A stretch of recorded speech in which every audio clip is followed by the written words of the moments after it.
Hey guys, Danny Bird from Bayou Bushcraft and Survival. Today we're going to talk about knives. Alright guys, Danny Bird from Bayou Bushcraft and Survival. So listen, thought we'd talk about knives. Knives are a real passion of mine. Bushcrafting and mixing bushcrafting with survival. Bushcrafting is actually the crafting of items in the wild.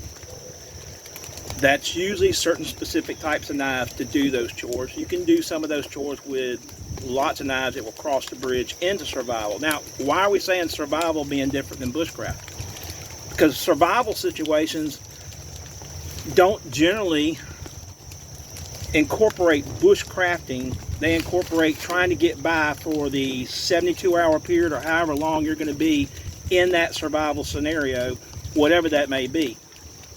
Out in the woods, on the water, it could be 72 hours before someone comes to you, provided you left the game plan.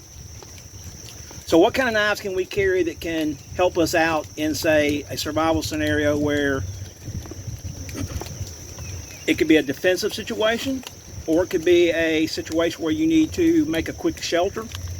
And just so you probably already clued into this, I'm underneath this military poncho, which works great as a tarp because it unsnaps, it has grommet holes in it, and you can fly it like a tarp, and it's waterproof. It was just raining pretty good a while ago, and of course it stopped after I got the shelter up. Knives for both bushcrafting, camping, or survival, and self-defense if you needed it. I don't think you can really go wrong with the Marine Ka-Bar. The Marine Ka-Bar was designed as a fighting knife. So obviously it's going to meet defensive qualities, and it's been used since at least World War II, and it's still being used today. Many soldiers still rely on the Marine Ka-Bar. For survival purposes, if you had to build a shelter, this is a rat tail tang, meaning that the tang is very small in diameter and then pins on the end of this cap. So because it's so lightweight, because it is a fighting knife, it's not a good chopper. Batoning.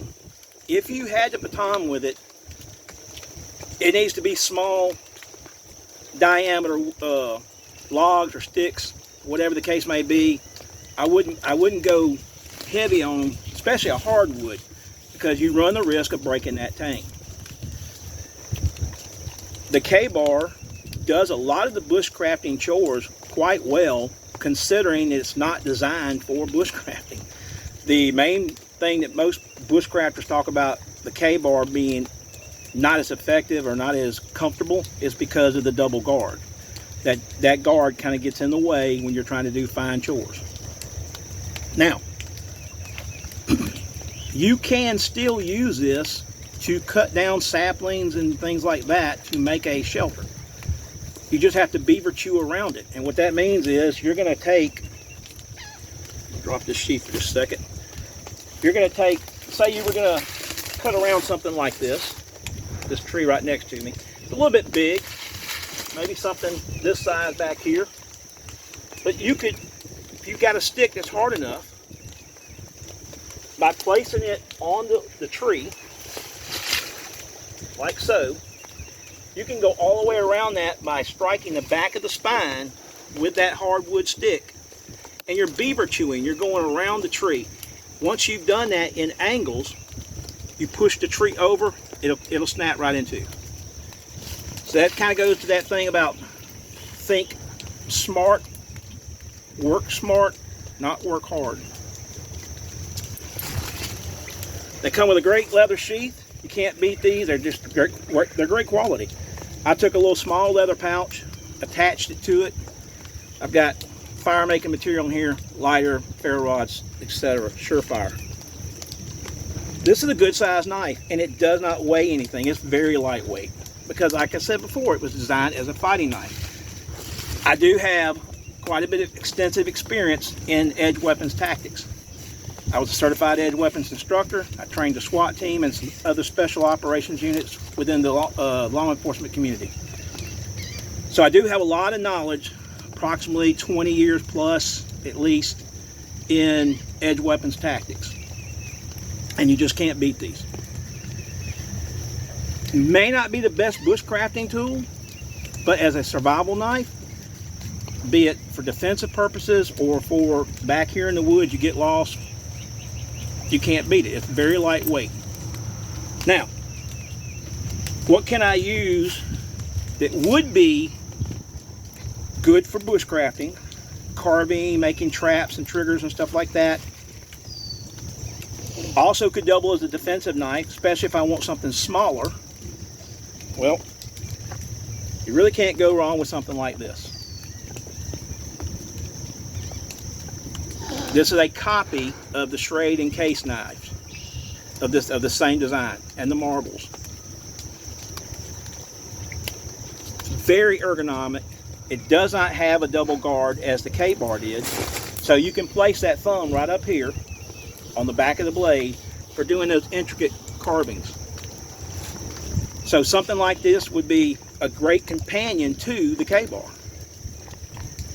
And it would work great as a defensive knife. It is small, it's hard to see, and in an Edge Weapons combative defensive situation, that does have a lot of advantages, being small and being hard to see. There's less for the other person to grab a hold of if you had to use it. Now, if you're fighting off a dog or a wild dog or something like that, and every now and then you might see me checking back here because there may be gators back here or moccasins. So if you see me looking around, that's just a little bit of the paranoia coming out. Don't worry about it. And no, I'm not going to fight that gator with this or that K-bar. I'm planning on running and leaving y'all high and dry. But so anyhow, this is a very lightweight. It makes a great neck knife. You don't even really know it's there. Of course, you can stick it on your belt, put it in your pocket, whichever case may be. Now, for a folder, I was going to bring some other folding knives out here a little bit larger, but to tell you the truth, for doing anything really small, the Swiss Army knife is hard to beat. It's got a saw in it. It's got double blades. It's got the multi-tool. It's just got so many things in it. This one here is the Camp, and so it's got the magnifying glass in it, so you can make a fire with this.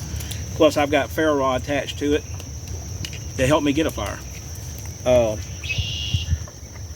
So I would have these three knives right here. I think you've got everything covered. You've got a small knife for a little small intricate work. Got a medium size knife, or I would call this a small and that a micro, but some people would call this a medium. Now some people say this is just huge. This is not huge. We're going to get into huge knives, large, extra large knives. Believe me, this will look like a small knife compared to some of the large or extra large knives that I like to carry. But this doesn't grab a lot of attention, especially if you've got it next to a belt pouch like that we've discussed in another video, your fire kit. It just looks like a knife that you would be out camping with.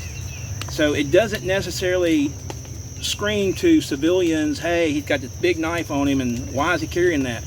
They see the belt pouch, the leather belt pouch right next to this leather sheath with this K-bar in it, and they don't really think anything about it. Now your vets, they'll see that K-bar and go, hey, this guy knows what he's got. He's got a good quality knife. I had one of those when I was in the Marines, or I had one of those when I was in the Army. So I think you can't go wrong with this. They can get pricey depending on where you get them. This one here is a case, so they run about $100 for a case. It's $100. I mean, you're going to spend $100 on any high quality knife. So I really don't think that's a lot of money to spend on a knife. And think about this, when you're building your survival kit, the majority of your expense should be in the knife, because that knife has to do everything out here to get you through a survival scenario. You can get by with a lot less. This right here doesn't cost a lot of money. This is old military surplus. It's a poncho, it doubles as a tarp, so that's one item. But it does at least two different things. I can fold this up, put it on the ground, and use it as a ground cloth. That's three things right there. And I believe in the rule of threes. Hence the 3 knives. 3 ways of making a fire: big lighter, ferro rod, and, well, magnifying glass. So that's 3 different ways right there. So we'll get more into this. I hope you enjoyed this video. I hope you've been enjoying the shorts. I'm going to try and get more out. I'm going to try and do some today. I was really hoping it was going to be raining a lot harder. Hey, you know, Mother Nature, she's in charge. So, hey guys, just keep in mind and remember what I've said before. If you don't have it, if you're not carrying it, that's when you're going to need it. Better to have it and not need it than to need it and not have it. So, share, like, subscribe, get the videos out, help me with the content on this, the algorithms for YouTube. Get these videos out so people can jump on board and start learning just like we are. Until then, keep the fires lit, guys. Danny Burr from Bayou Bushcraft and Survival.